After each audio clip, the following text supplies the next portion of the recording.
वाह, इतनी खुली जगह। मेरी आलीशान प्रोजेक्ट स्काई हाई रेसिडेंसी के लिए एकदम सही। हाँ सर, हम इन बेकार पेड़ों को काटकर बिल्डिंग के साथ साथ मोबाइल टावर्स भी बनाएंगे। सही विचार। पेड़ छाव तो देते हैं, पर टावर्स पैसा बनाते हैं। पैसा? आप इस तबाही से पैसा बनाएंगे? क्या आप जानते हो कि पेड़ों की वजह से हमारी सांसें चलती हैं? पेड़ हमारे द्वारा सांस ली जाने वाली हवा को स्वच्छ करते हैं। पेड़ की जड़ें मिट्टी को बांधे रखते हैं। पेड़ हमें जीवन देते हैं। जीवन देते हैं? मेरे टावर्स आसमान छूते हैं। वे आधुनिक जिंदगी है। आपकी नई इमारतें तो आसमान छूती हैं, पर वातावरण का दम घुटता है। आप इन पंछियों के घोंसले को तोड़ने की बात कर रहे हैं। वही तो दादी माँ, कहाँ जाएंगे ये मासूम पंछियाँ?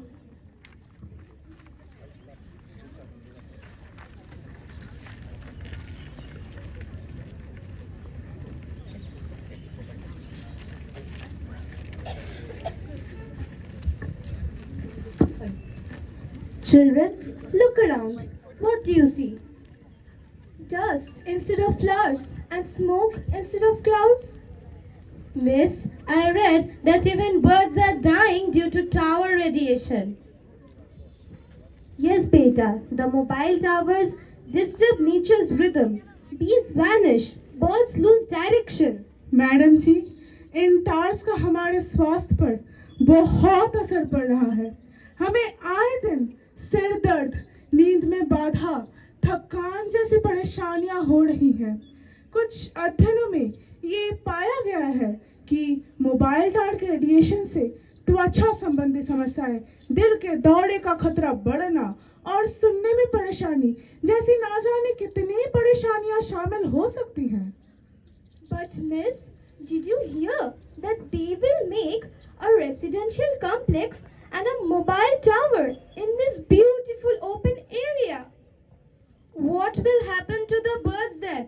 And where will they live if their natural homes are disturbed? Children, I think we should start a protest against this construction that is going to destroy the habitat of the plants and animals. Enough is enough. I have the permission to do the construction here. देखिए, यह कथन 100% सही है कि one है तो भविष्य है। यही कारण है वृक्षों तथा वनों को मानव का चीर मित्र कहा जाता है। इनके लाभ को गिनना संभव ही नहीं। यह धरती के जीवन रक्षक है। मानव जीवन तथा धरती पर पाए जाने वाले सभी जीवों के लिए हर प्रकार से सहायक है, चाहे वह जल हो, भोजन हो, प्राणवायु ऑक्सीजन हो, घर बनाने के लिए लकड़ियां हो या घर सजाने के लिए फर्नीचर। पेड़ों से हमें यह सब प्राप्त होता है, परंतु मनुष्य अपनी आवश्यकता के कारण यह भूलता जा रहा है कि जिस सुंदर भविष्य की वह कल्पना कर रहा है, पेड़ उसी भविष्य की नींव है।